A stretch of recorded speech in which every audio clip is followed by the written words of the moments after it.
سفیان بہت اچھا لڑکا تھا۔ وہ سب سے پیار کرتا اور سب کا خیال رکھتا تھا۔ خصوصاً اسے جانوروں سے بہت پیار تھا۔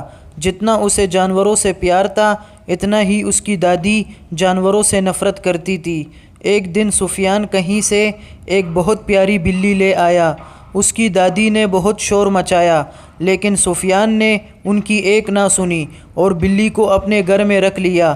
اماں ہر وقت اس فکر میں رہتی تھی کہ کہیں بلی میرے بستر پر نہ سو جائے اور برتنوں میں منہ نہ ڈالے، کیونکہ بلی سب گھر والوں سے مانوس تھی اور ان کے بستر میں گھس کر بیٹھ جاتی تھی۔ اماں بہت صفائی پسند اور سخت مزاج خاتون تھی اور وہ بلی کو گھر سے نکالنے کی فکر میں رہتی تھی۔ چونکہ وہ اپنے پوتے سے بہت پیار کرتی تھی اس وجہ سے اسے برداشت کر رہی تھی۔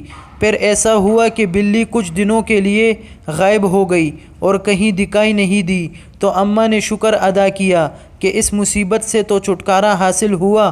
ایک دن اماں سو رہی تھی کہ ان کے کانوں میں ہلکی ہلکی میاؤں میاؤں کی آوازیں آنے لگیں۔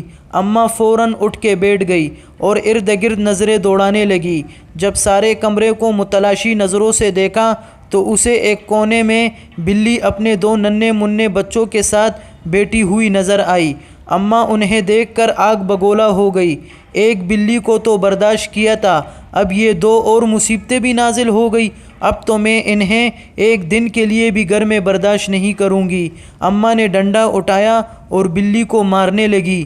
بلی کے بچے ڈر کے مارے ادھر ادھر بھاگنے لگے۔ اماں کو یہ اندازہ نہیں ہو سکا کہ بلی سخت بیمار ہے اور وہ مار کھا رہی ہے، لیکن بھاگنے کی کوشش نہیں کر رہی اور نہ ہی اپنے بچوں کی طرف بھاگ رہی ہے۔ اماں نے بلی کو اتنا مارا کہ وہ زمین پر لیٹ کر تڑپنے لگی اور اماں کی طرف اداس نظروں سے گھورنے لگی۔ اس کی آواز بھی نہیں نکل رہی تھی۔ اماں نے دونوں بچوں کو ایک شاپنگ بیگ میں ڈالا اور اپنے گھر سے تھوڑے فاصلے پر بنے ہوئے ایک خالی گھر میں چھوڑ آئی جو ابھی زیر تعمیر تھا اور اس میں کوئی نہیں رہتا تھا۔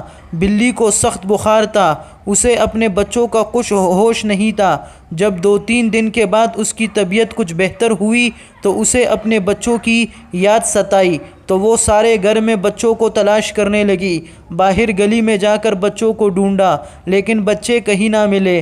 شام کو تک ہار کر اماں کے گھر میں داخل ہوئی۔ سامنے بیٹھی اماں نے اسے قہر آلود نظروں سے گھورا لیکن اپنے پوتے کے خیال سے خاموش رہی، کیونکہ بلی کے بچوں کو نکالنے پر پہلے ہی ان کا پوتا کافی ناراض تھا۔ بلی اماں کو سوالیہ نظروں سے دیکھتی کہ میرے بچے کہاں ہیں، لیکن اماں بھی نہ جانے کس مٹی کی بنی ہوئی تھی۔ انہیں بلی پر ذرا بھی ترس نہ آیا۔ بلی کو بچوں کی بہت یاد ستائی تو وہ زور زور سے میاؤں میاؤں کرنے لگی۔ اماں نے ایک بار پھر ڈنڈا اٹھایا اور بلی کو مارنا شروع کر دیا۔ سفیان نے جب یہ دیکھا تو اس سے برداشت نہیں ہوا۔ اس نے دادی کے ہاتھ سے ڈنڈا چھین لیا اور کہنے لگا، دادو کچھ تو خدا کا خوف کریں، ایک تو اس کے بچوں کو اس سے جدا کر دیا، دوسرا اسے بھی یہاں رہنے نہیں دیتی۔ اماں نے اسے ڈانٹا اور غصے سے کہا، دفع ہو جاؤ اور جا کر اپنے کمرے میں سو جاؤ۔ سفیان نے بلی کو اٹھایا اور اپنے کمرے میں چلا گیا۔ ابھی اس واقعے کو 2 دن بھی ہوئے تھے کہ اماں کو فالج کا حملہ ہو گیا۔ سفیان کی امی صبح ناشتہ بنانے کے لیے اٹھی تو انہیں ساس کے کمرے سے ان کی عجیب و غریب آوازیں سنائی دیں۔ وہ بھاگ کر ان کے کمرے میں گئی تو دیکھا کہ اماں ٹیڑھی میڑھی زمین پر پڑی ہے۔ ان کی ایک سائیڈ مفلوج ہو چکی تھی، بار بار سر اوپر اٹھا رہی تھی لیکن اٹھ نہیں سکتی تھی۔ اتنے میں سفیان بھی کمرے میں آ گیا۔ دونوں نے مل کر اماں کو اٹھایا اور بستر پر لٹا دیا۔ سفیان نے اپنی امی جان سے کہا، یہ بلی کو مارنے کی سزا ہے۔ سفیان کی امی کہنے لگی، چھوڑو ان باتوں کو، پہلے ڈاکٹر کو بلاؤ۔ جب اماں نے پوتے کے منہ سے یہ الفاظ سنے تو ان کی آنکھوں میں آنسو آ گئے اور انہیں شدت سے اپنی غلطی کا احساس ہوا۔ وہ رونے لگی اور دل ہی دل میں اللہ تعالیٰ سے معافی مانگنے لگی۔ اللہ کی لاٹھی بے آواز ہے، انہوں نے بلی کے بچوں کو بلی سے جدا کیا اور اللہ نے انہیں ایک ٹانگ اور ایک بازو سے محروم کر دیا۔ بلی اپنے بچوں کے لیے تڑپ رہی تھی۔ سفیان نے دل میں عہد کیا کہ وہ بلی کے بچوں کو ڈھونڈ کر ضرور لائے گا وہ گھر سے نکل کر مختلف جگہوں پر بلی کے بچوں کو تلاش کرنے لگا۔ آخر اسے بلی کا بچہ ایک خالی پلاٹ پر اچھلتا کودتا دکھائی دیا۔ اس نے وہاں جا کر دیکھا بلی کا ایک بچہ مر چکا تھا اور وہیں پڑا تھا، جبکہ دوسرا اس کے ارد گرد میاؤں میاؤں کرتا ہوا ادھر ادھر اپنی ماں کو تلاش کر رہا تھا۔ سفیان بلی کے بچے کو گھر لے آیا۔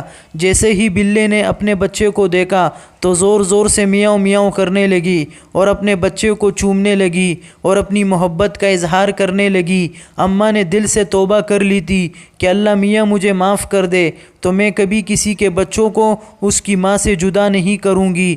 جس طرح انسان اپنے بچوں کی خاطر ہر ظلم برداشت کرتا ہے اور ہر مشکل سے گزرتا ہے، اسی طرح حیوان بھی اپنے بچوں کے لیے ایسے ہی جذبات رکھتے ہیں۔ چاہے کوئی انسان ہو یا حیوان، بچے سب کو پیارے ہوتے ہیں۔ اللہ تعالی ہمیں ہر قسم کی مخلوق کے ساتھ اچائی کرنے کی توفیق نصیب فرمائے۔ دوستو، اس طرح کی سبق آموز کہانیاں دیکھنے کے لیے ہمارے چینل کو سبسکرائب کریں۔